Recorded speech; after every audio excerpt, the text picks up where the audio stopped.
and different types of forces also. We have classified different types of forces. Okay, right.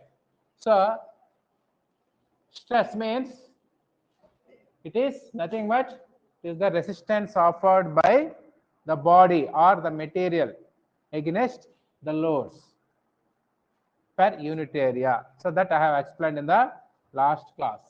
Okay, right. Now let me give you another example.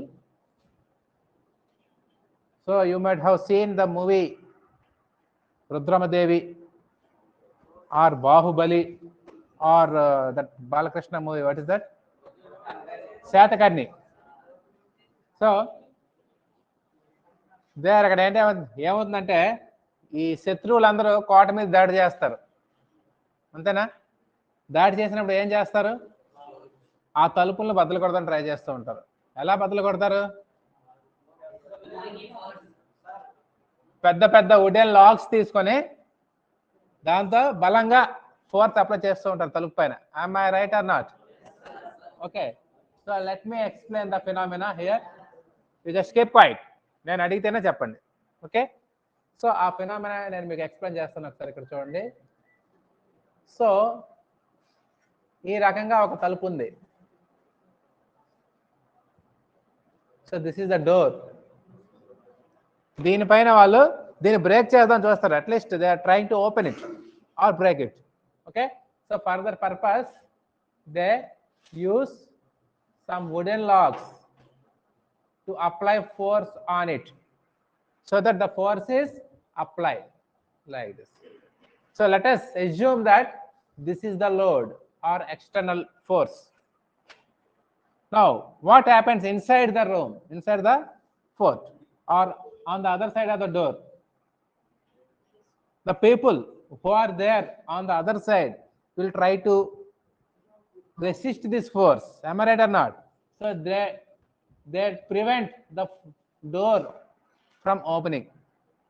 వాళ్ళు open అవ్వకుండా వాళ్ళు ఈ direction లో force apply చేస్తారు. am I right or not?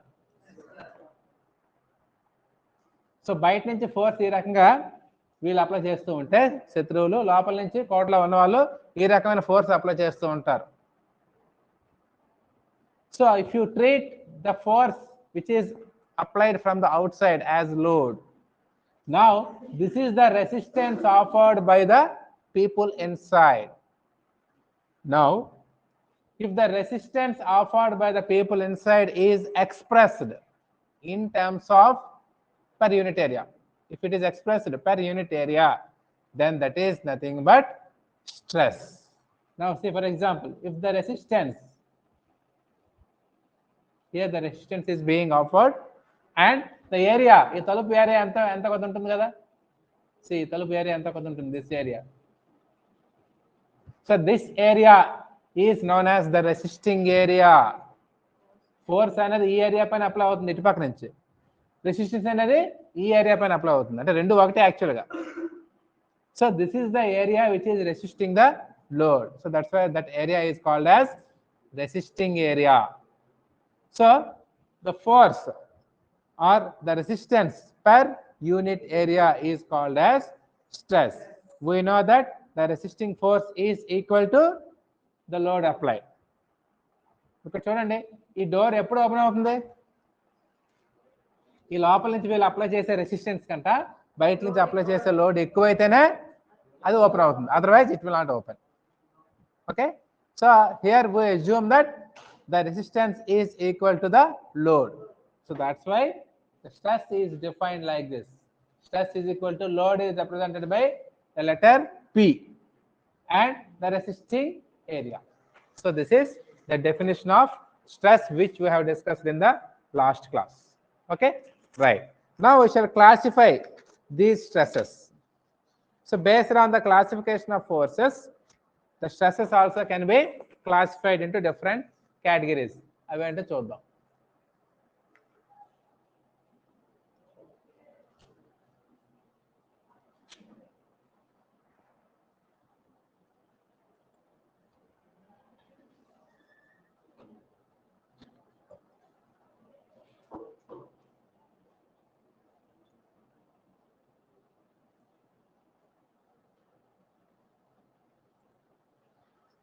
Right. Types of stresses.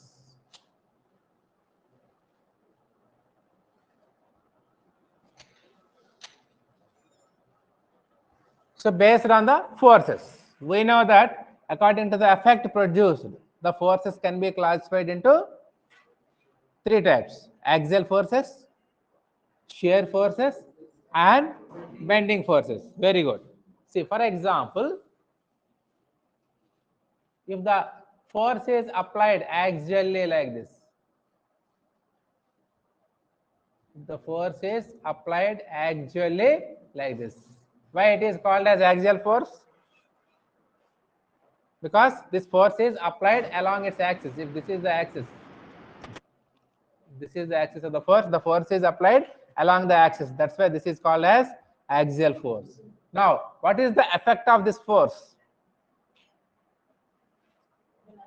The length is increased. If the length is L,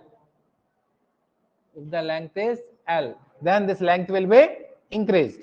So that is the effect of the force. So here this type of force is called as tensile force. So last class lo mana tensile force ani cheppukunnam. Right? Now, due to this force, there will be development of some resistance inside the body, which will try to compress the body. Here this force is trying to stretch the body, but the internal resistance will try to compress the body. So when the external force is equal to internal force, then there will not be any change in body, change in the length of the body. Ante kada? Right. So ee lopala resistance develop avutundani cheppukunnam, and that resistance per unit area is called as stress. Now దీని లోపల ఏదైతే stress develop అవుతుందో ఆ stress ని మనం tensile stress అని అంటాం. ఆ లోపల ఎవరు ఆంధ్ర వాళ్ళు మ్యూట్ చేసుకోండి. ఆంధ్ర స్టూడెంట్స్ ఎవరు అన్మ్యూట్ చేసి ఉంచారు. లోపల స్ట్రెస్ ఏదైతే డెవలప్ అవుతుందో ఆ స్ట్రెస్ ని మనం టెన్సైల్ స్ట్రెస్ అని అంటాం. Okay, right. Now let me take another body. Now which type of force is this? It is compressive force. So compressive force కి లోపల రెసిస్టెన్స్ డెవలప్ అవుతుందా అవదా? ఆ రెసిస్టెన్స్ ఏం చేస్తుంది? బాడీని కంప్రెసివ్ ఫోర్స్ దాన్ని కంప్రెస్ చేద్దాం చూస్తూ ఉంటే లోపల ఉన్న రెసిస్టెన్స్ ఫోర్స్ దాన్ని ఎక్స్పాండ్ చేద్దాం చూస్తూ ఉంటుంది. అంటే కంప్రెసివ్ ఫోర్స్ దీని లెంగ్త్ తగ్గిద్దాం చూస్తూ ఉంటే లోపల డెవలప్ అయ్యే రెసిస్టెన్స్ దాన్ని ఎక్స్పాండ్ చేద్దాం చూస్తూ ఉంటుంది. సో రెండు ఈక్వల్ అయినప్పుడు there will not be any change in the length of the body. Okay, so దీని లోపల డెవలప్ అయ్యే స్ట్రెస్ ఏమంటాం మనం? Compressive stress. If you observe, in both the cases, the force is perpendicular to the resisting area. Resisting area ఏదవుతుంది? ఇక్కడ ఉన్న resisting area ఏదైతే, so this is the resisting area. So this is the resisting area in this case. Here the force is perpendicular to the resisting area and it is along the axis. So that's why these two stresses are called as normal stresses. Normal stresses endukantamante here the stresses developed are perpendicular to the resisting area. So that's why these two are called as normal stresses. Right. So the first category is tensile stress and the next category is compressive stress. What is the effect of tensile stress? If the stress is increased, if the load is increased, then the resistance, then what happens? The length is increased. So the effect of tensile stress is to increase the length of the body. What is the effect of the compressive stress? So the effect is to decrease the length of the body or to compress the body. Right. Now let me take another body. So దీనిపైన ఈ రకమైన force apply చేశారు. So ఫైనల్గా ఏమవుతుంది? This body may shear off. అంటే ఏంటి? ఫైనల్గా this body may be changed like this. అంతేనా? సో ఈ రకంగా అది షియర్ అయిపోయే అవకాశం ఉంటుంది. సో ఇలా షియర్ అవ్వకుండా ఒక పర్టికులర్ ఏరియా అడ్డుకుంటుంది. ఆ ఏరియా ఏదో చెప్పగలరా? అది అలా షేర్ అవ్వకుండా ఒక పర్టికులర్ ఏరియా అనేది అడ్డుకుంటుంది, రెసిస్ట్ చేస్తుంది. What is that area? ఆ ఏరియా ఏది అంటే, see if this is the body, okay. So this particular area ఉంది కదా, this area resist sharing. So ఇటువంటి ఏరియాలో ఇలా ఎక్కడో ఏరియా ఉంటుంది, ఎక్కడో ఏరియా ఉంటుంది, డిఫరెంట్ లేయర్స్ డిఫరెంట్ ఏరియాస్ ఉంటాయి. So each and every area resist the sharing. అయితే ఎక్కడైతే ఏ ఏరియా అయితే వీక్గా ఉంటుందో ఆ ఏరియా దగ్గర ఇలా విడిపోతుంది. So here the resisting area will be this area. Okay. So ఈ రకమైన కేసులో మనకి ఇక్కడ కూడా రెసిస్టెన్స్ అనేది డెవలప్ అవుతుంది. So resistance per unit area is called as stress. So ఇక్కడ ఈ స్ట్రెస్ మనం ఏ స్ట్రెస్ అంటాం? ఈ ఫోర్స్ ఏ ఫోర్స్ అంటాం? This Shearing is force. called as shear force. Very good. So now this stress is called as shear stress. So what is the effect of shear stress? Shearing of the body. మీకు shear force కి example కూడా చెప్పాను last టైంలో. ఏంటది? Copper bond. Copper bond అని మీరు కొట్టినట్టుగైతే there sharing takes place. Okay, right. So ఈ షేరింగ్ మనకు ప్రాక్టికల్గా ఎక్కడ ఉపయోగపడుతుంది అంటే, ఫర్ ఎగ్జాంపుల్ ఇక్కడ 2 ప్లేట్స్ నేను తీసుకున్నాను. Okay, and this is joined by means of a rivet or bolt and nut, whatever it may be. Now this body is subjected to force like this. Now which type of force is acting on the rivet? It is nothing but shear force. So ఎప్పుడైతే force బాగా ఎక్కువైంది అనుకోండి, జనరల్గా join చేయడం కోసం share మనం వాడతాం, రివిట్లో వాడతాం. సో ఎప్పుడైతే మనకు ఫోర్స్ ఎక్కువైందో ఈ రివిట్ ఇలా షేర్ అయిపోతుంది, ఇక్కడ షేర్ అయిపోయి విడిపోతుంది.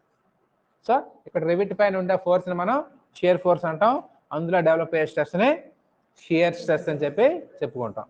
Okay, so these are the classification of stresses. అలాగే బెండింగ్ స్ట్రెస్ గురించి కూడా మీకు చెప్పాను. సో బెండింగ్ స్ట్రెస్ వల్ల బెండింగ్ ఫోర్స్ చెప్పాను, దానివల్ల డెవలప్ అయ్యే స్ట్రెస్ని మనం బెండింగ్ స్ట్రెస్ అనేది మనం చెప్పుకుంటాం. So the fourth one is bending stress.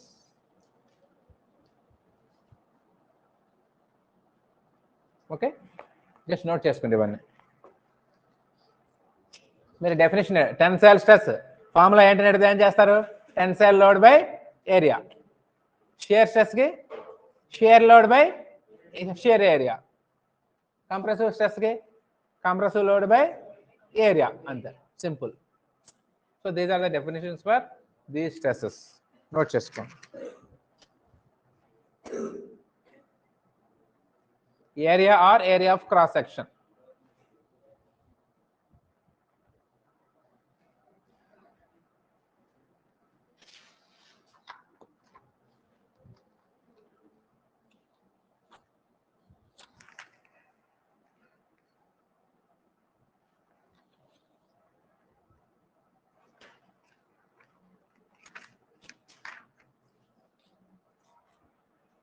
ఆంధ్రవలసిన students అర్థమవుతుందా మీకు?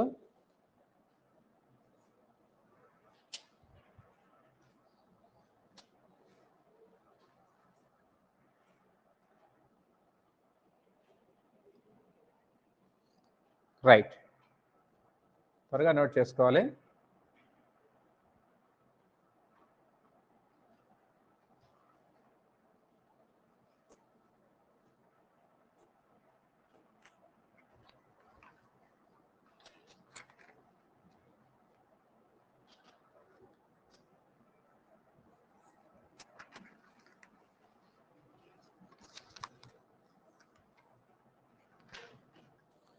Right, next one.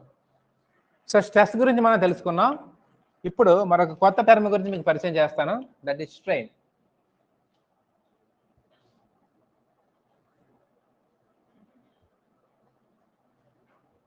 STRAIN, strain.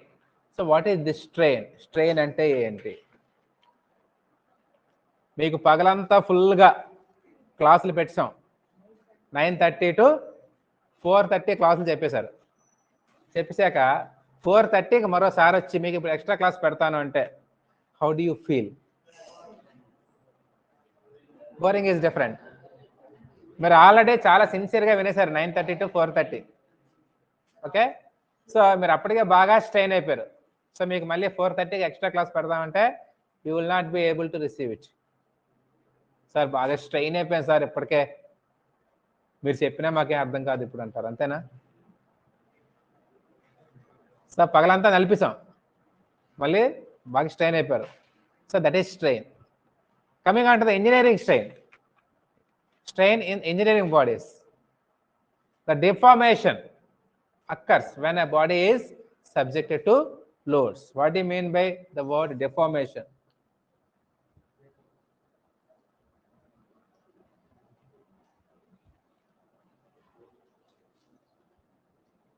So deformation ante enti?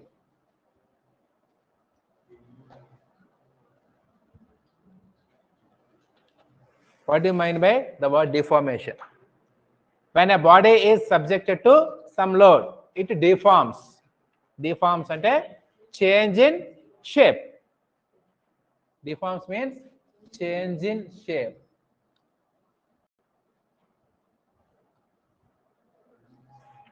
Say, let me take a body like this, which is subjected to a tensile load P. So we know that there will be some resistance inside the body, okay?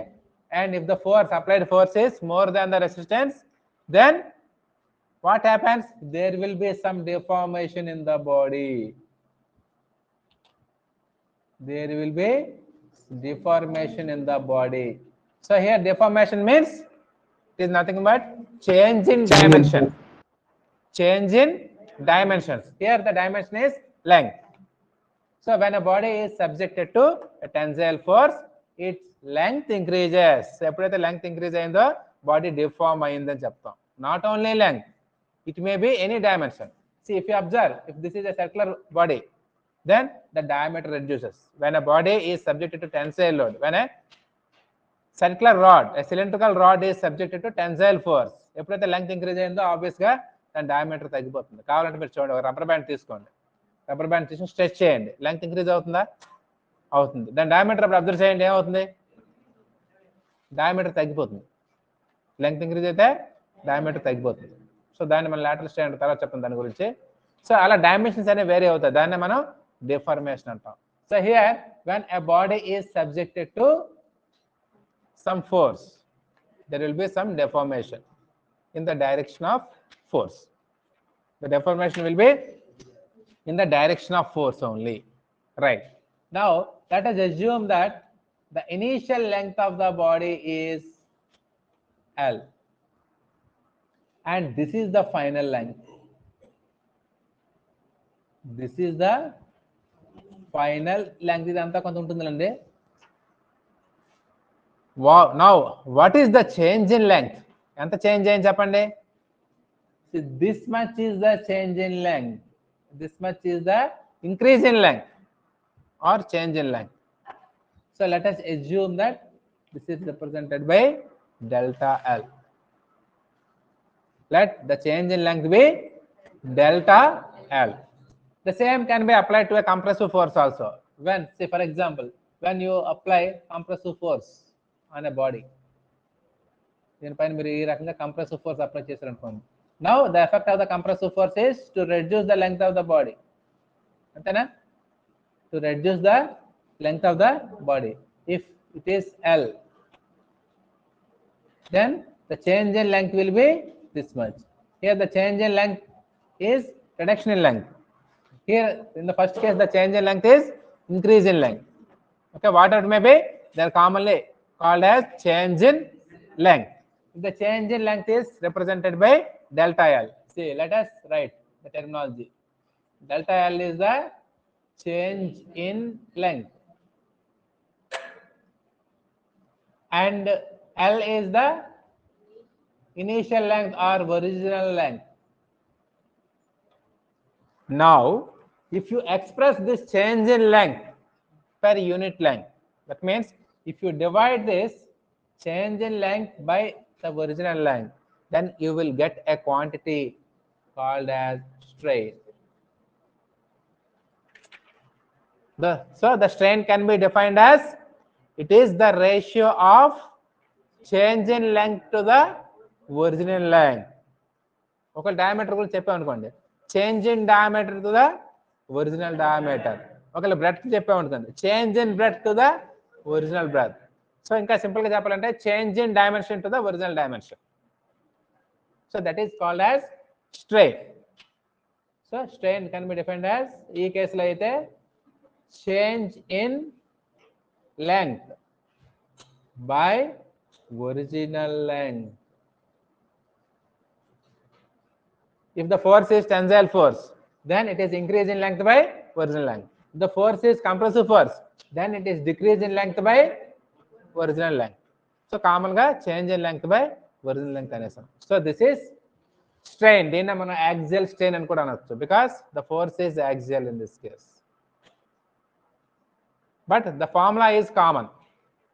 Change in dimension by original dimension. That is strain. Now note చేసుకోండి ఇదంతా.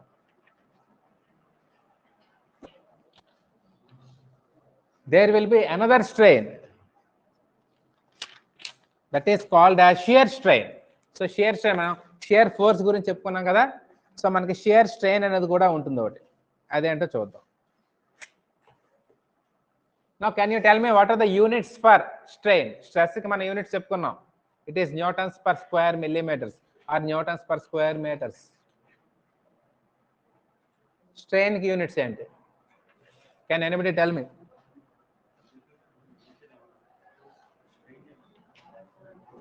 నా సంతకం పట్టుకుని ఎందుకు వెళ్ళిపో principal దగ్గరికి?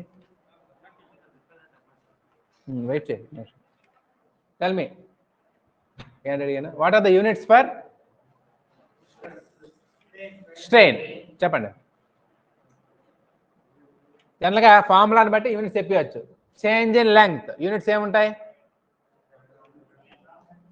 Maybe metres or mm. So metres అనుకుందాం. Original length ఏముంటుంది? మరి దీనికి ఏదో ఉంటే దీనికి అదే ఉంటుంది, అంతే కదా. ఇది మీటర్స్ ఉంటే ఇది కూడా మీటర్స్ ఉంటుంది. సో మీటర్స్ బై మీటర్ అంటే క్యాన్సిల్ అయిపోతాయి. There are no units for strain. So strain కి నో యూనిట్స్ ఫర్ స్ట్రెయిన్. అదే స్ట్రెస్కి వచ్చేసరికి యూనిట్స్ ఏంటి?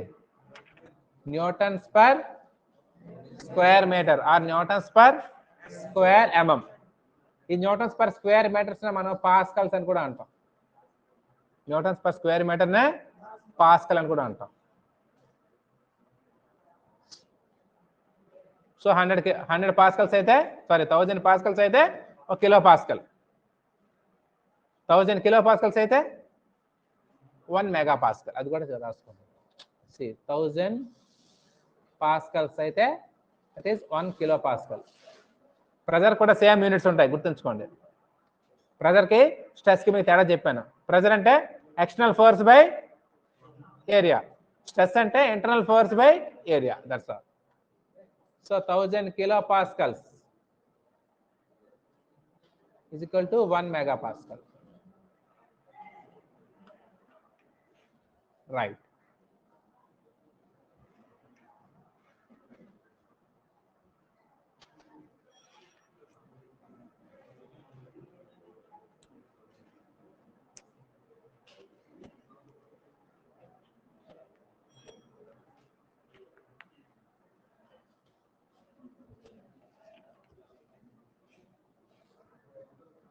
Next.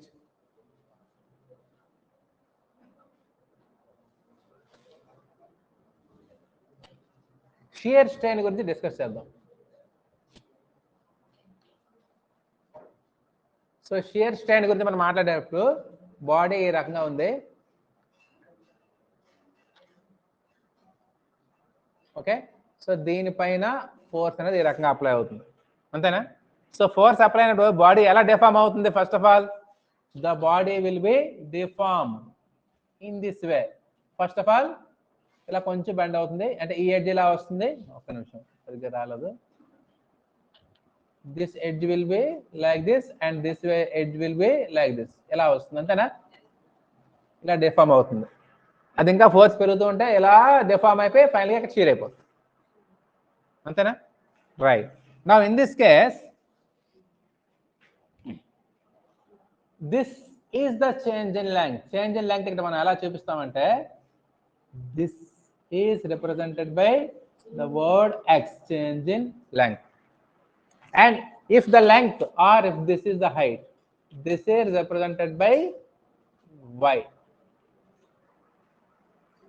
Antena? So this is constant, y is constant, and this x depends upon the force p. Force ఎక్కువ ఉంటే దాన్ని బట్టి x కూడా మనకి పెరుగుతూ ఉండడం తగ్గుతూ ఉండడం వస్తుంది. Now here in this case the strain is represented by the change in length is in this case is x by y. ఇక్కడ చూడండి, ఈ రకంగా స్ట్రెయిన్ అవడం వల్ల మనకి ఇక్కడ మనకి ఒక యాంగిల్ వస్తున్నది. ఓకే, ఈ యాంగిల్ నేను phi అంటాను. Now if you observe this is a triangle. It is just like a triangle. So this angle is, it is a right angle triangle. This is phi and this is x and this is y. We know that tan phi is equal to x by y, opposite side by adjacent side. Am I right or not? So that's why I can write this as tan phi is equal to x by y. Right, sir? I got that. Right. Now, what happens if the value of phi is less? If the value of phi approaches to 0, then the tan phi will become equal to phi. Antena? Eppudide? For small values of phi. ఎందుకంటే మనం ఇలా force apply చేసినప్పుడు ఇక్కడ వచ్చే డెఫార్మేషన్ అనేది ఈ y తో పోలిస్తే చాలా తక్కువ ఉంటుంది. మనకు కనబడదు కూడా మీకు ఒక్కోసారి, అంత తక్కువ ఉంటుంది. సో ఆబ్వియస్గా ఈ యాంగిల్ మీకు తక్కువ ఉంటుంది. అంతేనా? So for smaller angles tan phi can be treated as equal to phi. Tan 0 is equal to 0, అంతే కదా? సో యాంగిల్ తక్కువ ఉన్నప్పుడు tan phi అన్నా సరే phi అన్నా సరే ఒకటే ఉంటుంది. సో అందువల్ల ఇక్కడ సింపుల్గా tan phi is equal to phi అన్నాను కాబట్టి phi is equal to x by y అంటారు. So here what is this phi? This phi is nothing but shear strain. ఈ phi ని మనం shear strain అంటాం. So shear strain is equal to x by y. Right, note చేసుకో.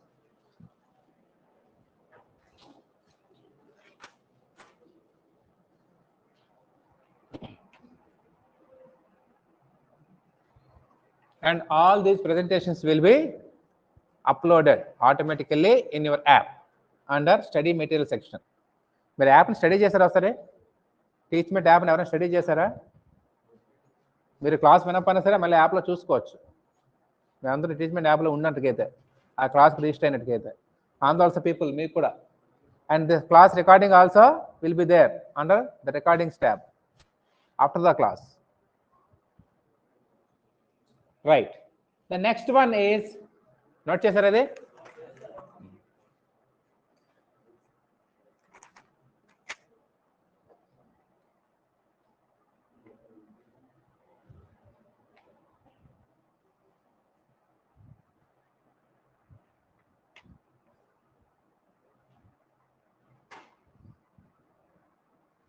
you must maintain a notebook for strength of materials and you have to come with calculator. All students, మీరు కూడా while listening the class you must be available with calculator. So while solving problems you have to use your calculator. Right. Next one, the next type of stress is volumetric stress. Sorry, volumetric strain. So what is this volumetric strain?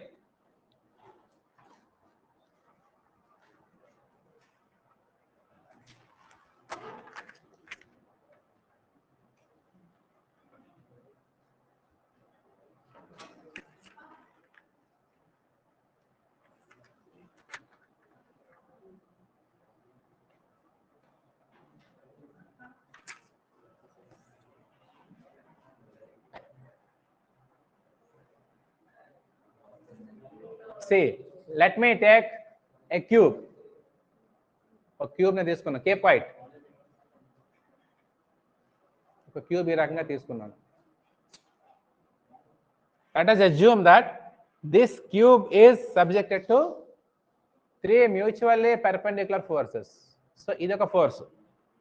Okay, and ఈ force కాదు, ఒక నిమిషం ఆగండి.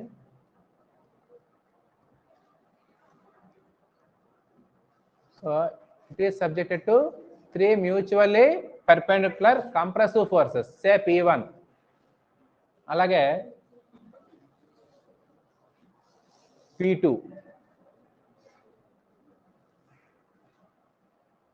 Okay, and P3. P3 అంటే ఎలా అనుకుందాం. So then what happens to the body? Assume that its side is L. Let us assume that its side is L. So cube కాబట్టి అన్ని ఈక్వల్ గా ఉంటాయి, L ఉంటుంది. రైట్, ఇప్పుడు చెప్పండి, what happens to the cube in this case? Will there be any deformation? Obviously there will be some deformation. So in each and every side the length is decreased. So the change in length will be delta L in this case. So obviously final గా మనకు జరిగేది ఏంటంటే, what happens to the final volume? Will it be increased or decreased or remain same? So ఎప్పుడైతే ప్రతి సైడ్కి మనకి side తగ్గినప్పుడు మనకి ఓవరాల్గా వాల్యూమ్ అనేది తగ్గిపోదా? తగ్గిపోతుంది. So let V be the original volume or initial volume, and delta V will be the final volume. Change in volume. Let V be the original volume and delta V be the change in volume. Now the volumetric strain can be defined as, it is represented by E. Strain అంటే ఇదే మనం చెప్పుకున్నాం కదా. So V is equal to EV అంటాం. Volumetric strain is equal to change in volume by original volume.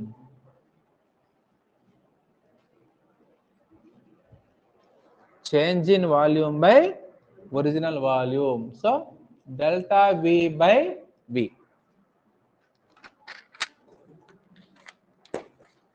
Let us assume that the change in volume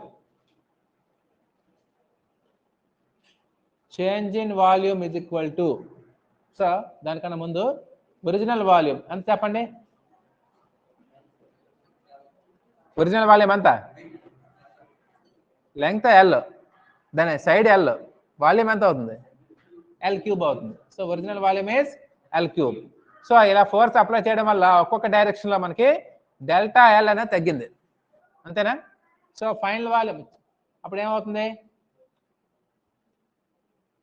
final volume ఏమవుతుంది అప్పుడు? L minus delta L తగ్గుతుంది. ఒక్క దాంట్లో L minus delta L తగ్గుతుంది. So L minus delta L whole cube. am I right or not? అర్థమవుతుందా? ఈ direction లో force వల్ల లెంగ్త్ మనకి డెల్టా L తగ్గింది, ఈ లెంగ్త్ డెల్టా L తగ్గింది. ఈ డైరెక్షన్ లో ఫోర్స్ వల్ల ఈ లెంగ్త్ డెల్టా L తగ్గింది. అలాగే ఇంకో డైరెక్షన్ లో ఫోర్స్ వల్ల ఈ డైరెక్షన్ ఫోర్స్ వల్ల ఈ లెంగ్త్ డెల్టా L తగ్గింది. So change in length is delta L. So ప్రతి డైరెక్షన్ లో లెంగ్త్ అనేది తగ్గింది by delta L. So L minus delta L is the final length.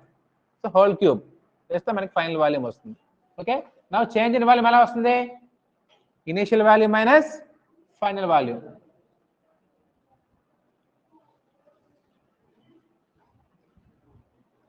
So L cube minus L minus delta L cube. So that is the change in volume.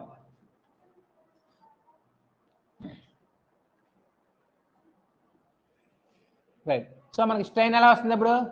Change in volume is L cube minus L minus delta L whole cube by L cube. అంతేనా? So దీన్ని మీరు simplify చేస్తే ఏం వస్తుందో చూద్దాం. So మీరు formula వేస్తారు, A minus B whole cube formula వేస్తే దీన్ని ఎక్స్పాండ్ చేయొచ్చు. ఎక్స్పాండ్ చేస్తే మీకు ఫైనల్గా వచ్చేది ఇక్కడ దీని నుంచి ఫైనల్గా వచ్చేది ఏమొస్తుందంటే 3L² into delta L by L cube అని వస్తుంది. మధ్యలో మీకు కొన్ని క్వాంటిటీస్ ఉంటాయి. సి డెల్టా ఎల్ క్యూబ్ వస్తుంది. డెల్టా ఎల్ చాలా చిన్నది, డెల్టా ఎల్ క్యూబ్ అంటే ఇంకా చిన్నది, అలాగే డెల్టా ఎల్ స్క్వేర్ కూడా చిన్నదే. సో అటువంటి ఏవైతే వస్తాయో వాటిని మనం నెగ్లెక్ట్ చేస్తాం.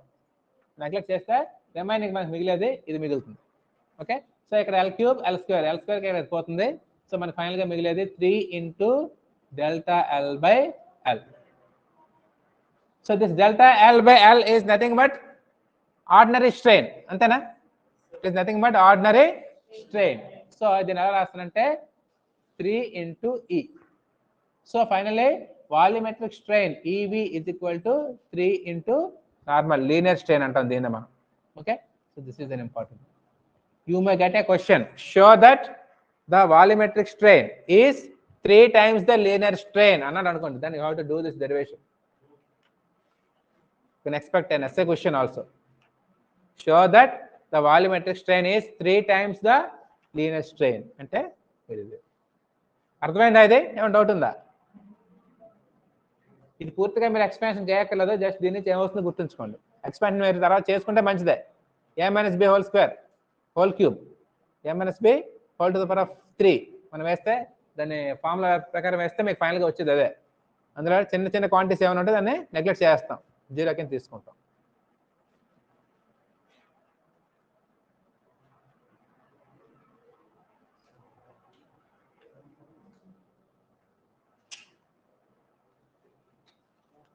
ఆంధ్రలో స్టూడెంట్స్ అర్థమవుతున్నదా? మీరు మాట్లాడాలి. అర్థమవుతుంది సార్. Right, thank you.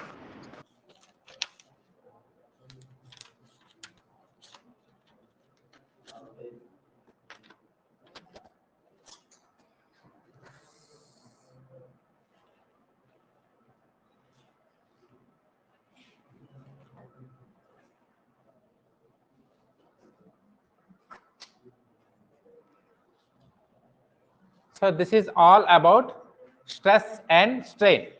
అయితే అయిపోలేదు, దీనికి ఇంకా చాలా ప్రాబ్లమ్స్ మనకు ఉన్నాయి ఇందులోనే, దాని గురించి డిస్కస్ చేద్దాం. So before going to discuss further about stress and strain, let us discuss what are the properties of a material. So already you are having a subject engineering materials. So the materials which are used for engineering applications are called as engineering materials. Why they are used for engineering applications? Because they have certain properties which are suitable for engineering application. So now we shall discuss all those properties. You might have studied all these properties in engineering materials. Sir చెప్పే ఉంటారు. So ఇక్కడ కూడా ఒకసారి మనం brief గా చూద్దాం. Right, so mechanical properties of materials అయిందా? Engineering మెటీరియల్స్లో అయిపోయింది అది. ప్రాపర్టీస్ గురించి చెప్పలేదా? టఫ్నెస్, డక్టిలిటీ చెప్పలేదు. Right,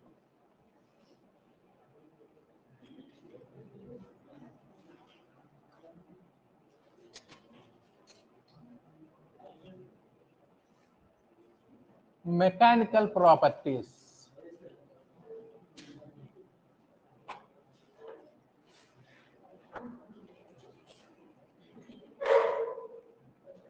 So there are different properties.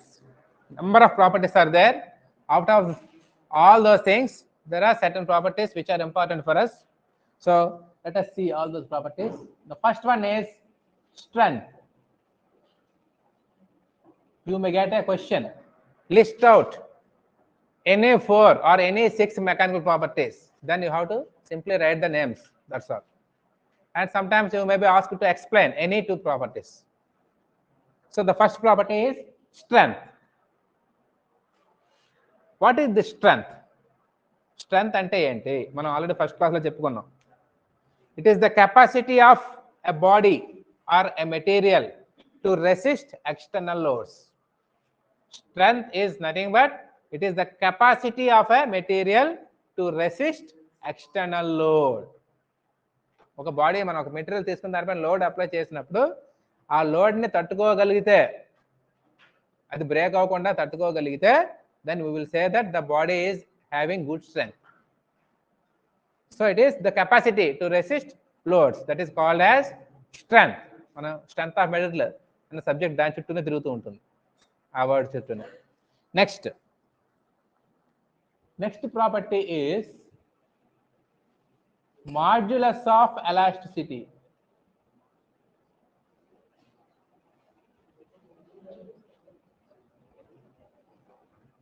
Modulus of elasticity. మీకు స్ట్రెంత్ ఆఫ్ మెటీరియల్లో మ్యాక్సిమం మనం మాట్లాడేది దీని గురించి మాట్లాడతాం. Modulus of elasticity. ఈ ప్రాపర్టీ ఏంటంటే this is nothing but a ratio. ఒక రేషియోని మనం మాడ్యులస్ ఆఫ్ ఎలాస్టిసిటీ అంటాం. ఆ రేషియో ఏంటి అంటే it is the ratio of stress by strain. The ratio of stress to the strain. దాన్ని మనం మాడ్యులస్ ఆఫ్ ఎలాస్టిసిటీ అంటాం.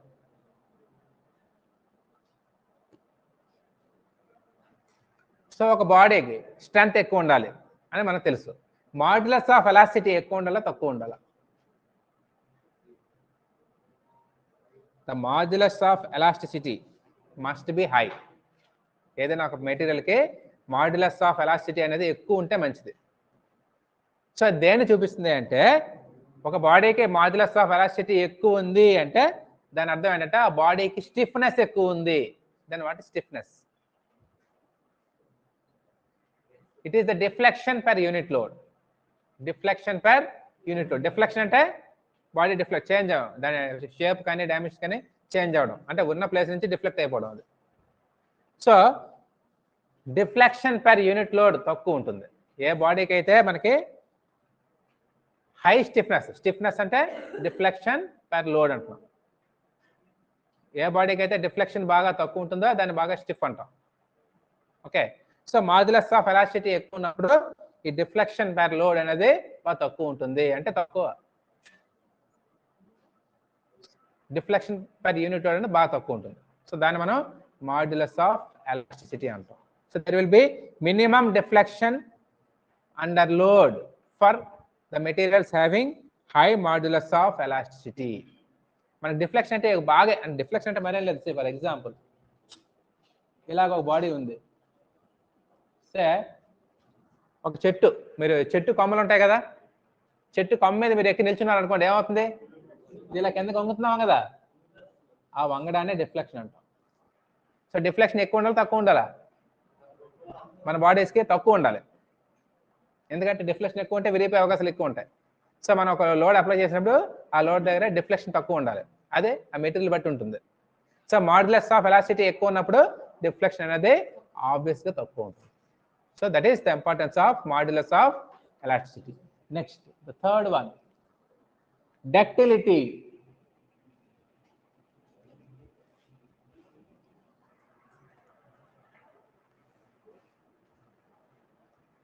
When a body or a material is subjected to tensile load, when a body or a material is subjected to tensile load, what happens generally? Its length increases.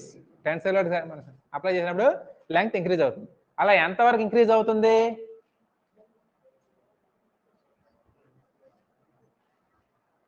మీరు rubber band తీసుకున్నారు, length stretch చేశారు, tensile load apply చేసి stretch చేశారు, increase అవుతుందా length? Increase అయ్యి కాసేపు పుట్టుకొని తెగిపోతుంది. అలా కాకుండా ఒక గోల్డ్ బార్ తీసుకున్నారు, గోల్డ్ మీకు తెలుసు కదా, ఒక గోల్డ్ రాడ్ తీసుకున్నారు, దాన్ని సాగదీయండి. సాగదీస్తే మీరు ఎంతసేపు దాన్ని సాగదీసినా సరే దాని డయామీటర్ తగ్గిపోతుంది, సన్నగా వైర్ లాగా అయిపోతుంది. అంతేనా కదా?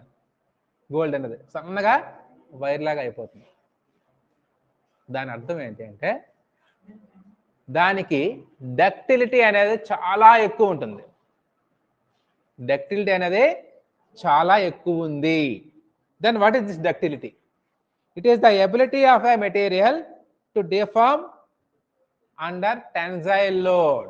సో టెన్సైల్ లోడ్ అప్లై చేసినప్పుడు ఏదైతే డిఫార్మ్ అవ్వగలదో ఆ ఎబిలిటీని డక్టిలిటీ అంటాం. సో డక్టిలిటీ వల్ల అడ్వాంటేజ్ ఏంటి? You can manufacture, you can produce thin wires. Especially gold మేకింగ్లో, గోల్డ్ స్మిత్లో మనకి డక్టిలిటీ అనేది చాలా ఉపయోగపడుతుంది. సో గోల్డ్కి డక్టిలిటీ ఎక్కువ ఉండాలి తక్కువ ఉండాలా? సన్నగా తయారు చేస్తారు గోల్డ్, ఎంత సన్నగా అయితే అంత సన్నగా అవుతుంది గోల్డ్. సో దానికి డక్టిలిటీ చాలా ఎక్కువ ఉంది, ఎక్కువ ఉండాలి కూడా. అలా ఎక్కువ ఉంటేనే మనం జ్యువెలరీ తయారు చేయగలం గోల్డ్ తోటి. సో దేనికి మనకి మ్యాక్సిమం డక్టిలిటీ ఉంటుంది? గోల్డ్కి ఉంటుంది. బట్ మన ఇంజనీరింగ్ అప్లికేషన్కి వస్తే మైల్డ్ స్టీల్కి ఎక్కువ డక్టిలిటీ ఉంటుంది. ఓకే, సో జనరల్గా ఈ ఎక్కువ డక్టిలిటీ ఉన్న వాటిని మనం వైర్ డ్రాయింగ్ అప్లికేషన్స్లో వాడతాం. వైర్ డ్రాయింగ్ అంటే వైర్ మ్యానుఫ్యాక్చరింగ్. డ్రాయింగ్ అనే ఆపరేషన్ ద్వారా వైర్స్ని తయారు చేస్తారు. సో వైర్ డ్రాయింగ్, ఏదైనా ఒక మెటీరియల్ నుంచి మనం వైర్స్ తయారు చేయాలంటే, సన్నప్పటి వైర్స్ తయారు చేయాలంటే ఆ పర్టికులర్ మెటీరియల్కి ఈ డక్టిలిటీ అనే ప్రాపర్టీ ఉంటేనే మీరు తయారు చేయగలరు. డక్టిలిటీ లేకపోతే మీరు తయారు చేయలేరు. ఎందుకంటే తెగిపోతుంది. ఎంత సన్నగా కాస్తే అంత సన్నగా రావాలంటే దాన్ని ఎంత డక్టిలిటీ ఉంటే అంత సన్నగా వస్తుంది. So that is ductility. రాసుకోండి definition. It is the ability of the material, ductility. It is the ability of a material to deform under compressive load. It is the ability of a material to deform under compressive load.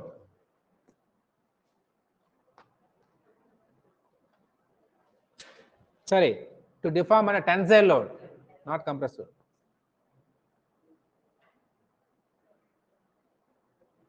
To deform under tensile load. Very good.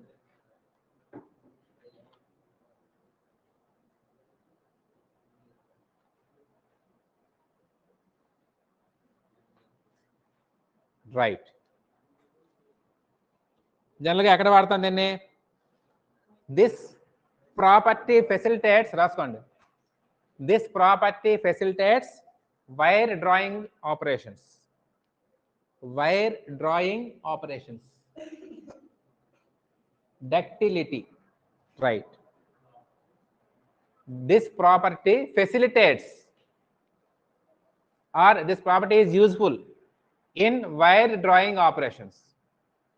Wire drawing అంటే wire తయారు చేయడం by using drawing operation. So you might have seen this drawing operation in forging.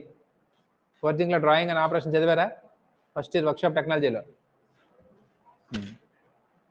Right. Next property, malleability. MALLEABILITY.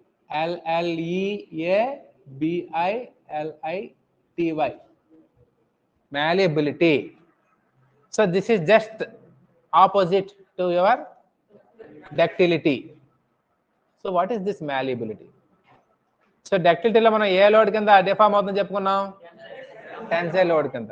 ఇక్కడికి వచ్చేసరికి malleability లో it deforms under compressive load. So it is the ability of the material to deform under compressive load. So compressive load apply చేయడం వల్ల మనకి ఎటువంటి product వస్తుంది చెప్పండి? Final గా మీరు సన్నపటి షీట్స్ తయారు చేయాలనుకోండి, సన్నపటి షీట్స్ మీరు తయారు చేయాలి. ఒక అల్యూమినియం షీట్ మీరు చూసే ఉంటారు, అల్యూమినియం షీట్స్, GI షీట్స్ అంటారు, గ్యాలన్ ఐరన్ షీట్స్. సో అటువంటి షీట్స్ తయారు చేయాలంటే that material should have the property of malleability.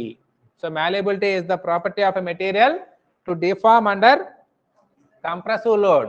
So ఒక malleable మెటీరియల్ తీసుకుని దాన్ని మీరు హ్యామర్తో అలా కొట్టి దాన్ని ఫైనల్ గా షీట్ కింద తయారు చేయొచ్చు. అది బ్రేక్ అయిపోదు. ఒక బ్రిక్ని తీసుకుని దాన్ని మీరు కంప్రెస్ చేస్తే షీట్ కింద తయారవుతుందా? అవ్వదు.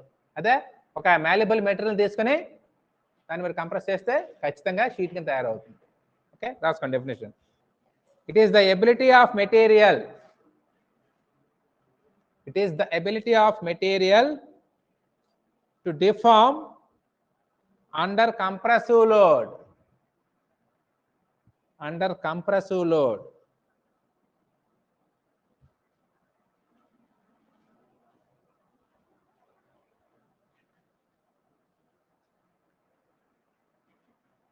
So by using this property,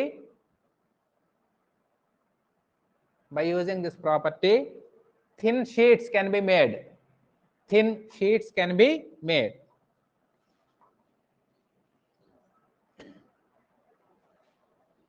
Next property, brittleness.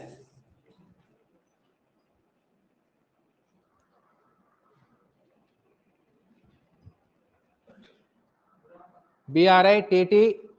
LENESS. ఎవరమ్మా? అబ్దుల్ చెప్పు.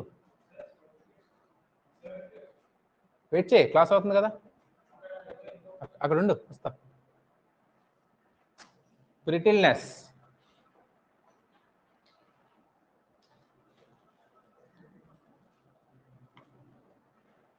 ఒక బ్రిక్ తీసుకున్నారు, బ్రిక్ తీసుకొని దానిపైన టెన్సైల్ లోడ్ కానివ్వండి, కంప్రెసర్ లోడ్ కానివ్వండి అప్లై చేశారు.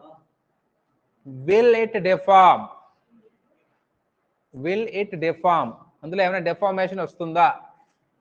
ఒక ఇటుక తీసుకుని దానిపైన టెన్సైల్ లోడ్ కానీ కంప్రెసర్ లోడ్ కానీ అప్లై చేసినప్పుడు దాంట్లో ఏమైనా డిఫార్మేషన్ అంటే చేంజ్ ఇన్ లెంగ్త్ అనేది జరుగుతుందా జరగదా? బ్రిక్ పట్టుకు గట్టిగా లాగారు, ఏమవుతుంది? పుట్టుక ఎరిగిపోతుంది, అంతే తప్ప దాని లెంగ్త్ అనేది ఇంక్రీజ్ అవ్వదు, డిక్రీజ్. కంప్రెసర్ లోడ్ గట్టిగా అప్లై చేశారు, గట్టిగా అనిచారు, లెంగ్త్ ఏమైనా తగ్గుతుందా? ఆ తగ్గక ముందే విరిగిపోతుంది. అదే మీరు రబ్బర్ బ్యాండ్ తీసుకోండి, దానిపైన టెన్సైల్ లోడ్ అప్లై చేయండి. Just minute.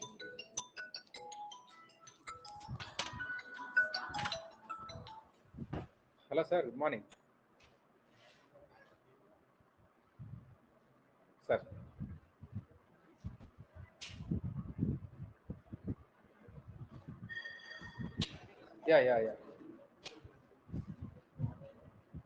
Yeah, this much not only interested, sir, they are not having backlogs. The remaining no sir, we are from government polytechnic Chipurpalli.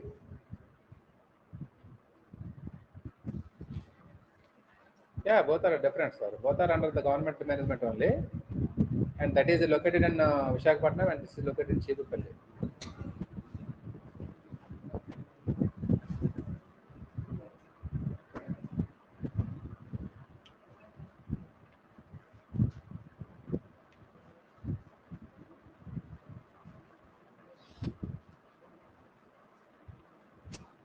Because all the placement, whatever they are getting, we are also being invited, sir. Our placements, yeah. Sir, whatever the placements they are conducting, we are also being invited every time, sir. Yeah, our students are also attending the interviews at that polytechnic.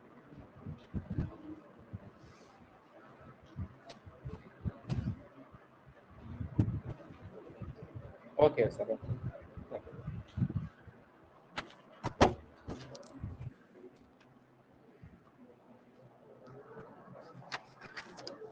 Yeah, brittleness గురించి చెప్పుకుంటున్నాం కదా.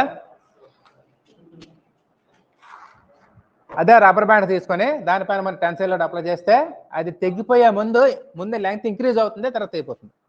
అదే brick అయితే మాత్రం length increase అవ్వకుండానే పుట్టుక మీద విరిగిపోతుంది. సో రబ్బర్ బ్యాండ్కి లేని ప్రాపర్టీ ఏంటి, బ్రిక్కి ఉన్న ప్రాపర్టీ ఏంటి? సో బ్రిక్ అది ఏం జరిగింది, వితౌట్ ఎనీ డిఫార్మేషన్ అది ఫెయిల్ అయిపోయింది. వితౌట్ ఎనీ డిఫార్మేషన్ ఫెయిల్ అయిపోయింది. అదే రబ్బర్ బ్యాండ్లో కొంత డిఫార్మేషన్ వచ్చి తర్వాత ఫెయిల్ అయింది. సో ఏ మెటీరియల్ అయితే వితౌట్ ఎనీ డిఫార్మేషన్ ఫెయిల్ అవుతాయో అటువంటి మెటీరియల్స్ని మనం బ్రిటిల్ మెటీరియల్స్ అంటాం. ఏ మెటీరియల్ అయితే వితౌట్ ఎనీ డిఫార్మేషన్ ఫెయిల్ అవుతాయో అటువంటి మెటీరియల్స్ని బ్రిటిల్ మెటీరియల్స్. సో ఆ ప్రాపర్టీని మనం బ్రిటిల్నెస్ అంటాం. అటువంటి ప్రాపర్టీస్ని బ్రిటిల్నెస్ అంటాం. రాసుకోండి definition. Without any or very little deformation, బాగా మనకు కనిపించినంత తక్కువ డిఫార్మేషన్ ఉంటుంది. మీరు బ్రిటిల్ పట్టుకుని టెన్సైల్ ఫోర్స్ అప్లై చేస్తే అందులో కొంత చేంజ్ ఇన్ లెంగ్త్ ఉంటే ఉండొచ్చు, కానీ మీకు కనబడదు, వెరీ లిటిల్. సో తక్కువ డిఫార్మేషన్ లేదా నో డిఫార్మేషన్తో ఏదైతే ఫెయిల్ అవుతాయో అటువంటి మెటీరియల్స్ మనం బ్రిటిల్ మెటీరియల్స్ అంటాం. రాసుకోండి. It is the ability of the material, it is the ability of the material, it is the ability of a material to fracture, it is the ability of a material to fracture అంటే failure, to fracture with very little deformation, very little deformation.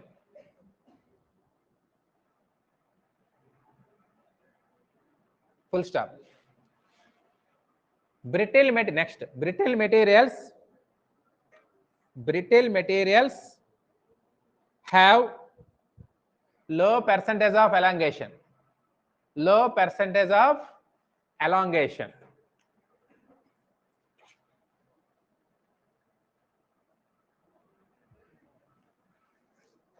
Elongation అంటే increase in length. Low percentage of elongation అంటే increase in length బాగా తక్కువ ఉంటుంది. అంటే delta L by L into 100 is very small for that. Okay, right. So that is brittleness. Next property is hardness.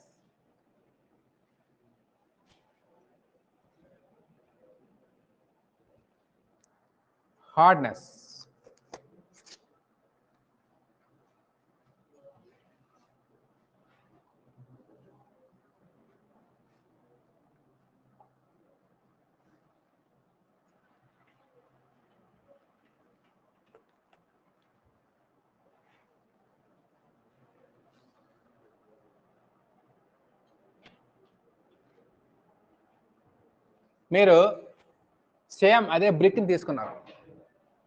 బ్రిక్ని తీసుకొని ఒక చాగ పట్టుకొని brick పైన ఎలా గీశారు. గీస్తే గీత పడుతుందా పడదా? పడుతుందా? ఒక ఐరన్ షీట్ తీసుకున్నారు, జిఏ షీట్, దానిపైన చాకుతో ఇలా గీత గీశారు. గీత పడుతుందా పడదా? సో అలా గీత గీయడం స్క్రాచింగ్ అంటాం. స్క్రాచింగ్ లేదా దాన్ని ఇండెంటేషన్ అని కూడా అంటాం. Scratching or indentation.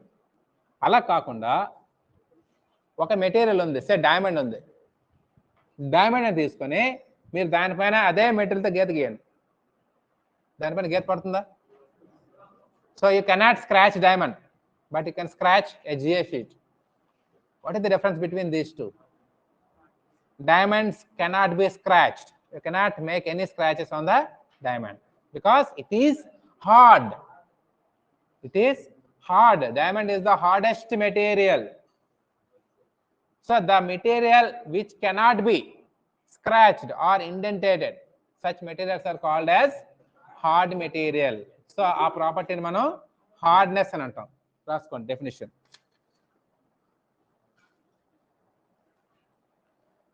It is defined as the ability of a material to resist abrasion. abrasion. abrasion అన్న స్క్రాచింగ్ అన్న ఒకటే. abrasion అంటే జనరల్గా అరుగుదల. resist abrasion, abrasion, comma scratching, abrasion, scratching, or indentation. So A material అయితే scratching ని resist చేస్తుందో లేదా ఇండెంటేషన్ అబ్రాషన్ ని రెసిస్ట్ చేస్తుందో, అరుగుదల రెసిస్ట్ చేస్తుందో, అటువంటి వాటిని మనం హార్డ్ మెటీరియల్స్ అంటాం. సో మీరు బ్రిక్ ని పట్టుకుని అరగదీసేయచ్చు, కానీ ఒక డైమండ్ బట్టను మీరు అరగదీయలేరు. సో మనకి హార్డ్నెస్ అనేది ఎక్కడ ఎక్కువ ఉండాలి? ఎటువంటి సందర్భాల్లో మనకి ఎక్కువ అవసరం ఉంటుంది హార్డ్నెస్? ఎక్కడైతే మనకి మెటీరియల్స్ వాడేటప్పుడు ఎక్కడైతే అరుగుదల ఎక్కువ ఉంటుందో అటువంటి చోట మనం హార్డ్ మెటీరియల్స్ వాడినట్టుకైతే మనకి అరిగిపోకుండా ఉంటాయి. రైట్. Next toughness, resilience.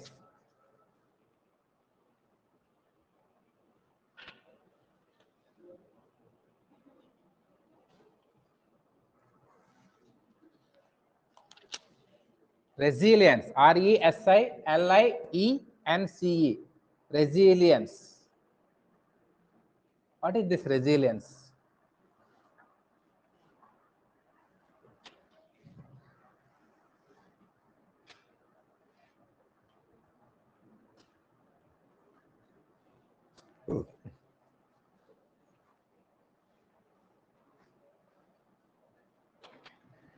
మీరు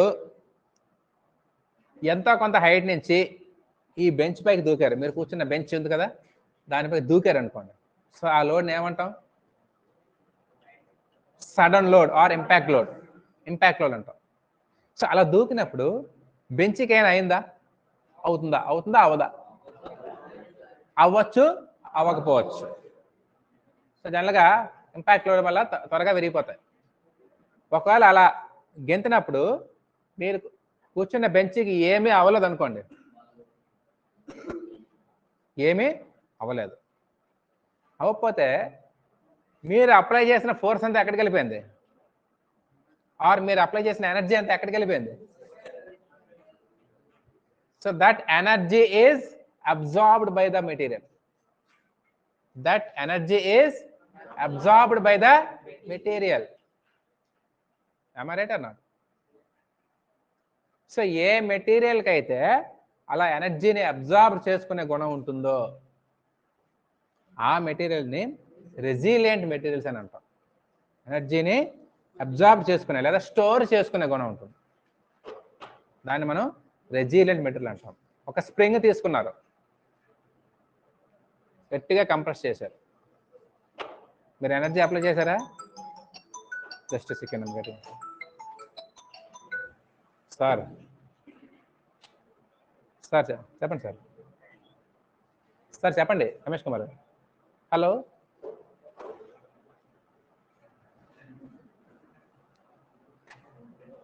సో ఒక స్ప్రింగ్ తీసుకుని కంప్రెస్ చేశారు, మళ్ళీ వదిలేయండి, మళ్ళీ వెనక్కి వస్తుందా రాదా?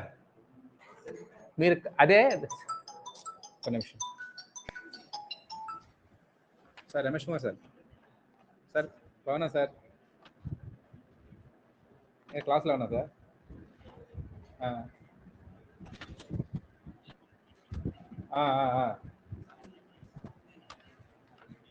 వెనక వేసాను సార్, ఎప్పుడో వేసాను.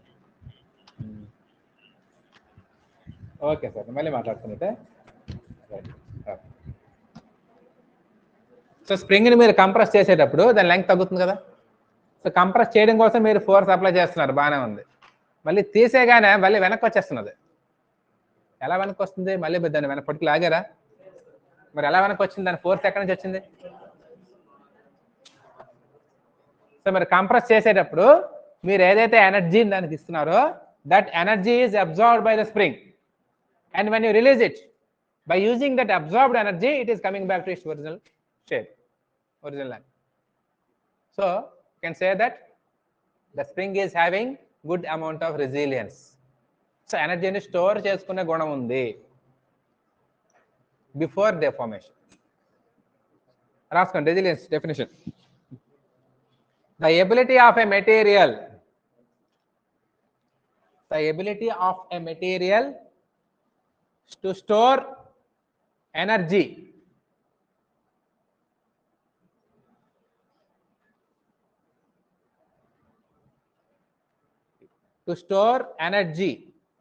within the elastic limit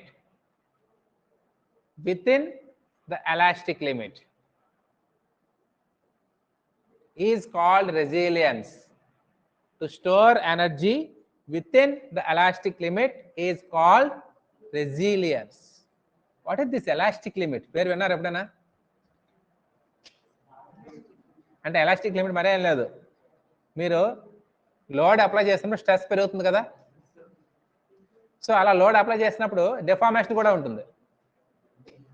so ఎంత లోడ్ వరకు లేదా ఎంత స్ట్రెస్ వరకు ఆ డెఫార్మేషన్ అనేది, అంటే లోడ్ తీసేగానే మళ్ళీ వెనక్కి వచ్చింది అనుకోండి, ఒక రబ్బర్ బ్యాండ్ మీరు లాగితే లోడ్ అప్లై చేశారు, మళ్ళీ లోడ్ వదిలేస్తే it will come back to it original position, అంటే ఫైనల్ డెఫార్మేషన్ జీరో అయిపోయింది.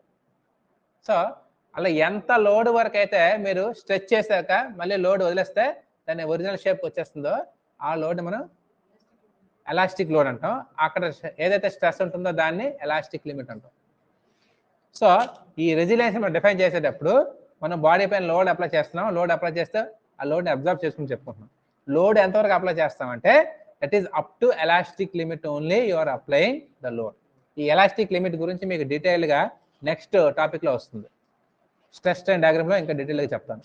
So for the time being what you have to observe is in case of resilience the body is loaded up to the elastic limit only. అంటే మీరు తీసేగానే మళ్ళీ length change అయినప్పటికీ మళ్ళీ original షేప్కి వచ్చేస్తుంది. Okay, రాసుకోండి. Continuation అందులోనే it is the desirable property, it is the desirable property for the parts subjected to impact loads. It is the desirable property for the parts subjected to impact loads.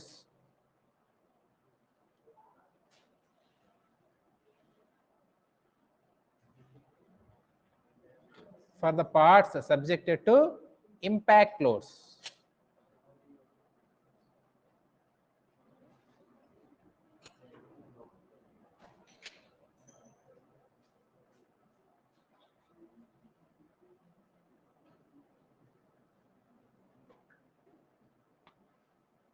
Next, toughness.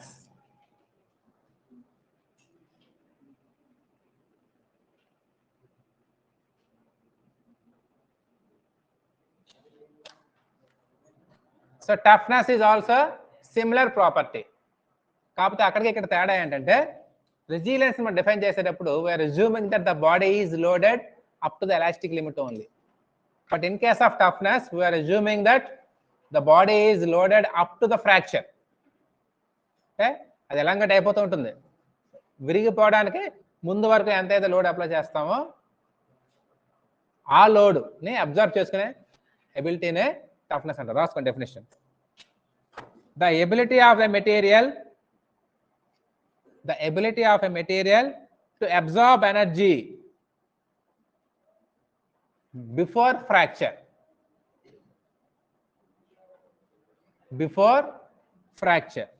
is called toughness.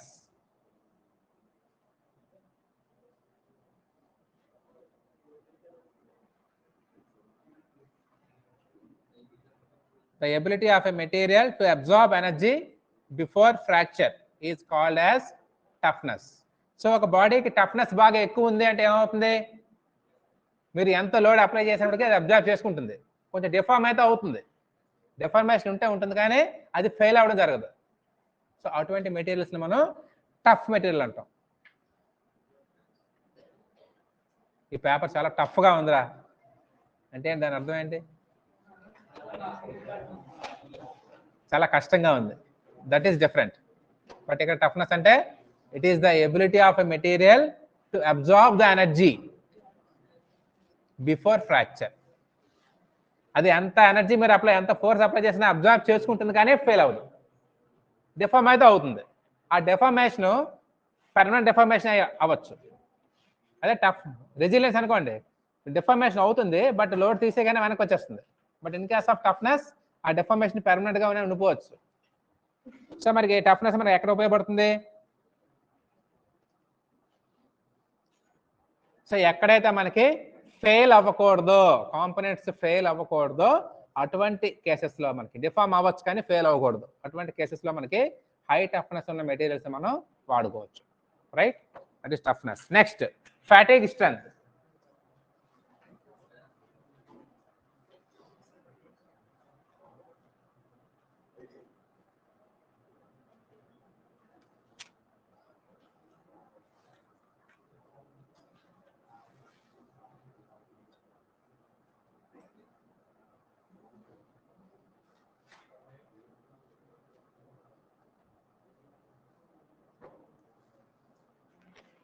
Right,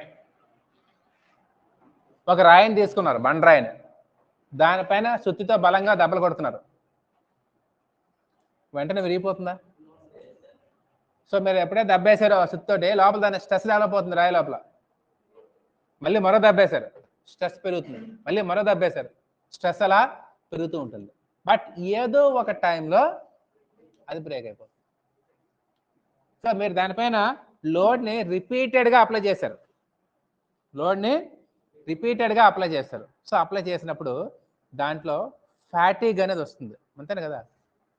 మీరు పరిగెడుతూ ఉంటే fatigue వస్తుందా రాదా?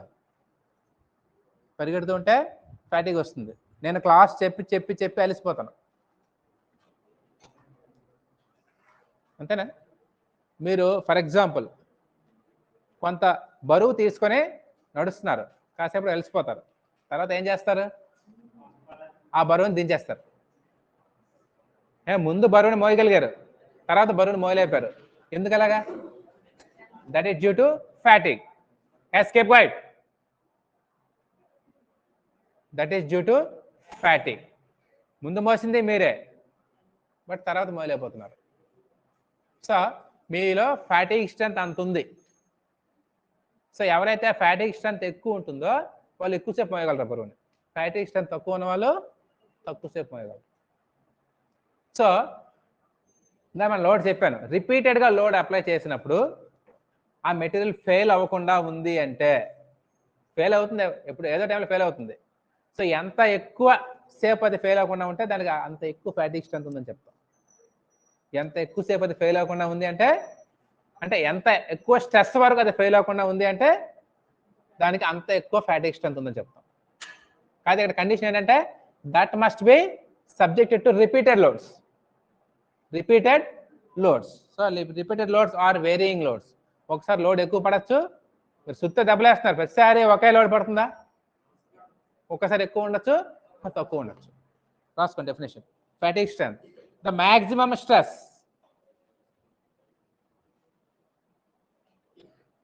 The maximum stress బ్రాకెట్లో రాసుకోండి, under varying loads, బ్రాకెట్లో under varying loads or repeated loads, at which the maximum stress at which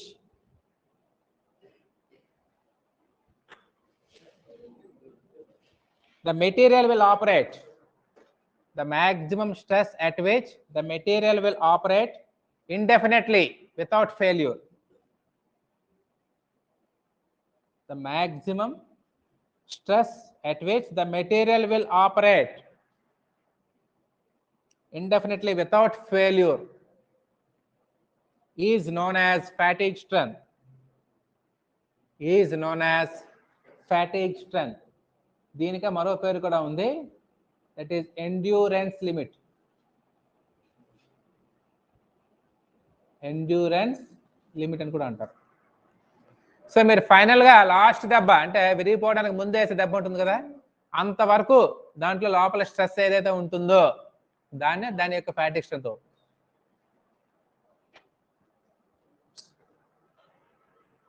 next last property 10th one, creep. Creep. So మీరు ఇలా ఒక బల్లం తీసుకున్నారు,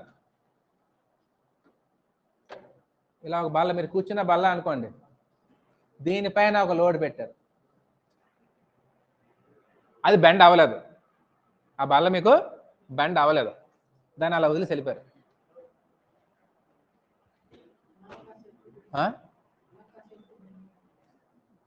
ఎంతకాలం వదిలేశారంటే వచ్చి మీరు ఒక 5 ఏళ్ల తర్వాత వచ్చి చూశారు, అది అలాగే ఉంటుందా? ఈ లోపల దాన్ని ఎవరు టచ్ చేయలేదు, ఏమి చేయలేదు, అది అలాగే ఉంటుందా? ఖచ్చితంగా దాని పొజిషన్ మీరు చూసినట్టుకైతే కాస్త ఇలా బెండ్ అయి ఉంటుంది. ఎందుకు అలాగా? ముందేమో బెండ్ అవ్వలేదు, తర్వాత చూస్తే బెండ్ అయ్యింది. ఓవర్ ద టైం అందులో డిఫార్మేషన్ అనేది వచ్చింది. అయితే డిఫార్మేషన్ అనేది వెంటనే వచ్చిందా? చాలా స్లోగా వచ్చింది. అండ్ అది కూడా ఒక్కసారిగా వచ్చలేదు, కొంచెం అలా బెండ్ అవుతూ 5 ఏళ్ళ తర్వాత అంత డిఫార్మేషన్ వచ్చింది. సో దాన్నే మనం క్రీప్ అంటాం. రాసుకోండి definition. The slow and progressive deformation. The slow and progressive అంటే gradual గానే, progressive deformation of a material with time. With time అనేది important. The slow and progressive deformation with time at constant stress is called creep. At constant stress is called creep. ఇక్కడ constant stress అనేది కూడా important, ఎందుకంటే load అక్కడ మారలేదు, resting area మారలేదు, ఆబ్వియస్గా stress అనేది కాన్స్టెంట్ గా ఉంటుంది. జనరల్గా లోడ్ పెరిగితే స్ట్రెస్ పెరుగుతుంది, స్ట్రెస్ పెరిగితే బెండింగ్ వస్తుంది. బట్ అదే లోడ్ అదే స్ట్రెస్ దగ్గర డిఫార్మేషన్ వస్తుంది. అంటే కాన్స్టెంట్ స్ట్రెస్ దగ్గర deformation over the period of time వస్తుంది మనకి. దాన్ని మనం క్రీప్ అంటాం. రైట్. అండ్ క్రీప్ యొక్క మరొక ప్రాపర్టీ ఏంటంటే it depends on the temperature. Temperature ఎప్పుడు అదే టెంపరేచర్ బాగా ఎక్కువ ఉంది అనుకోండి, మీకు 5 ఏళ్ళ వరకు ఆగక్కర్లే, 2 ఏళ్ళలోనే బెండ్ అయిపోతుంది. వెంటనే బెండ్ అయిపోయినా 2 ఏళ్ళలోనే బెండ్ అయిపోతుంది. So it depends on the temperature. Okay, so depending on, రాసుకోండి, depending on the temperature, depending on the temperature,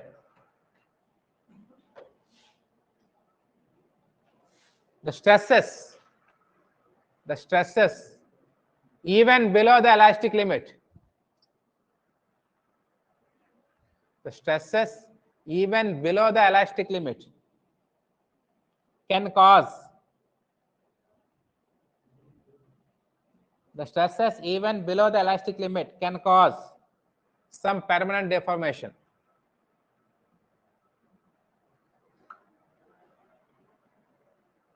Will cause some permanent deformation.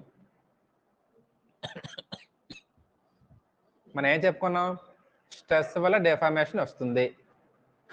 అయితే ఆ స్ట్రెస్ ఎలాస్టిక్ లిమిట్ లోపల ఉందనుకోండి, లోడ్ తీసేగానే డెఫార్మేషన్ మళ్ళీ మాయమైపోతుంది. అంటే పర్మనెంట్ డెఫార్మేషన్ ఉండదు. ఎలాస్టిక్ లిమిట్ లోపల స్ట్రెస్ ఉన్నప్పటికీ పర్మనెంట్ డెఫార్మేషన్ ఉండదు. అయితే టెంపరేచర్ ఎక్కువ ఉన్నప్పుడు మాత్రం ఎలాస్టిక్ లిమిట్ లోపల స్ట్రెస్ ఉన్నప్పటికీ డెఫార్మేషన్ పర్మనెంట్ గా ఉండిపోతుంది అని చెప్తున్నాడు. Okay, so this is about creep and all the properties are very important. You may be asked to list out any 4 or 6 properties లేదా డిఫైన్ ద ఫాలోయింగ్ అని చెప్పి మీకు 2 ఇస్తాడు. సే డక్టిలిటీ, రెసిలియన్స్ అని 3 మార్కుల క్వశ్చన్ ఇస్తే ఇవ్వచ్చు. Then you have to define. Okay, so that's it. This is about the mechanical properties. Any doubts? Amdala students, any doubts? Sir. Cheppamma. Sir, modulus of elasticity and sir. Modulus of elasticity, not velocity. Modulus sir, elasticity. Elasticity. So it is nothing but it is also a property which is the ratio of stress and strain. Ratio of stress and strain na mano modulus of elasticity అని అంటాం. అంటే మరేం లేదు, దీన్ని ఎక్కడ వాడతామంటే ఎక్కడైతే మనకి deflections ఉంటాయో, డిఫ్లెక్షన్ అంటే మీకు ఇక్కడ చెప్పాను చూసారు ఈ డయాగ్రామ్, దీన్ని డిఫ్లెక్షన్ అంటాం. ఈ బాడీకి ఎక్కువ మాడ్యులస్ ఆఫ్ వెలాసిటీ ఉందనుకోండి, డిఫ్లెక్షన్ తక్కువ ఉంటుంది. సో ఫర్ ఎగ్జాంపుల్ 2 బాడీలు తీసుకున్నాం, 2 బాడీలు రెండు ఒకటే షేప్లో ఉన్నాయి, ఒకటే లెంగ్త్, ఒకటే క్రాస్ సెక్షన్ తీసుకున్నాం. తీసుకుని దీనిపైన లోడ్ పెట్టాం, దీనిపైన లోడ్ సేమ్ లోడ్ పెట్టాం, రెండింటికి సేమ్ లోడ్ పెట్టాము. ఇది 2 లెంగ్త్ డైమెన్షన్స్ అన్ని సేమ్ ఉన్నాయి, కానీ ఇదొక మెటీరియల్తో తయారు చేసాం, ఇదొక మెటీరియల్తో తయారు చేస్తాం. ఈ మెటీరియల్కే మాడ్యులస్ ఆఫ్ ఎలాస్టిసిటీ దీన్ని ఈతో చూపిస్తాం. E1 అనుకుందాం, దీన్ని E2 అనుకుందాం. దీని యొక్క మాడ్యులస్ ఆఫ్ ఎలాస్టిసిటీ E2 అనుకుందాం. See for example E1 is less than E2 అంటే ఇక్కడ E2 వాల్యూ ఎక్కువ ఉంది, ఈ బాడీకి మాడ్యులస్ ఆఫ్ ఎలాస్టిసిటీ ఎక్కువ ఉంది, దీనికి మాడ్యులస్ ఆఫ్ ఎలాస్టిసిటీ తక్కువ ఉంది. సో మాడ్యులస్ ఆఫ్ వెలాసిటీ ఎక్కువ ఉన్న బాడీ యొక్క డిఫ్లెక్షన్ చాలా తక్కువ ఉంటుంది. అదే మాడ్యులస్ ఆఫ్ వెలాసిటీ తక్కువ ఉన్న బాడీకి డిఫ్లెక్షన్ అనేది ఎక్కువ ఉంటుంది. So when the modulus of velocity is more, the deflection will be less. So మరి మాడ్యులస్ ఆఫ్ వెలాసిటీ ఎలా వస్తుంది? That is found by using this formula, stress by strain. అర్థమైందా? చెప్పమ్మా ఆమ్దాల స్టూడెంట్, మీ పేరేంటి? సార్. అర్థమైందా? Yes sir. Okay right. ఇంకేమైనా doubts ఉన్నాయా? చూసారా ఆమ్దాల వల్ల డౌట్లు అడుగుతున్నారు, మీరు అది కూడా అడగట్లే. సార్ ఇంకో డౌట్ ఉంది సార్. చెప్పమ్మా. సార్ బెండింగ్ స్ట్రెస్ అంటే ఏంటి సార్? బెండింగ్ స్ట్రెస్, సి ఇక్కడ ఇదే బాడీ ఉంది కదా, ఈ బాడీ పైన మనం లోడ్ పెట్టాం. ఈ లోడ్ ఎలా ఉంది? దీనికి నార్మల్గా పెర్పెండిక్యులర్గా ఉంది లోడ్, అంతేనా? సో దీనివల్ల ఇది బెండ్ అవుతుంది, నార్మల్గా అయితే బెండ్ అవుతుంది. అలా బెండ్ అవ్వకుండా లోపల మనకి రెసిస్టెన్స్ డెవలప్ అవుతుంది. ఇలా బెండ్ అవ్వకుండా ఈ బాడీ లోపల రెసిస్టెన్స్ డెవలప్ అవుతుంది. సో ఆ రెసిస్టెన్స్ని పెర్ యూనిట్ ఏరియా మనం ఏదైతే ఎక్స్ప్రెస్ చేస్తామో దాన్ని మనం బెండింగ్ లోడ్ అంటాం.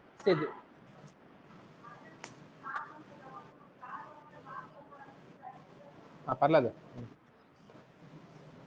సో ఏ లోడ్ వల్ల అయితే బెండింగ్ అనేది జరుగుతుందో ఆ బాడీ లోపల డెవలప్ అయ్యే స్ట్రెస్ ని మనం బెండింగ్ స్ట్రెస్ అంటాం. మీకు సెపరేట్ చాప్టర్ ఉంది ఎస్ఎంలోనే, దాని గురించి మీరు చదివినప్పుడు ఇంకా డీటెయిల్గా తెలుస్తుంది.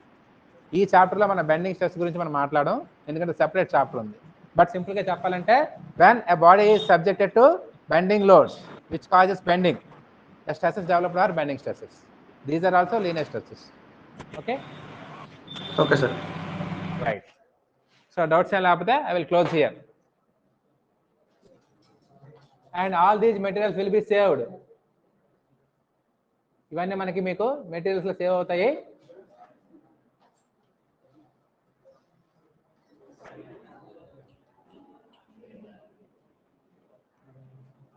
Right. Okay. Have a nice day. In the next class, we shall discuss an important topic, stress strain curve. చాలా ఇంపార్టెంట్, చాలా సార్లు ఎస్ఏ క్వశ్చన్ వచ్చింది అది. సో అది ఎవరు మిస్ అవ్వద్దు. స్ట్రెస్ స్ట్రెయిన్ కర్వ్ అని చెప్తాను. Right. Have a nice day.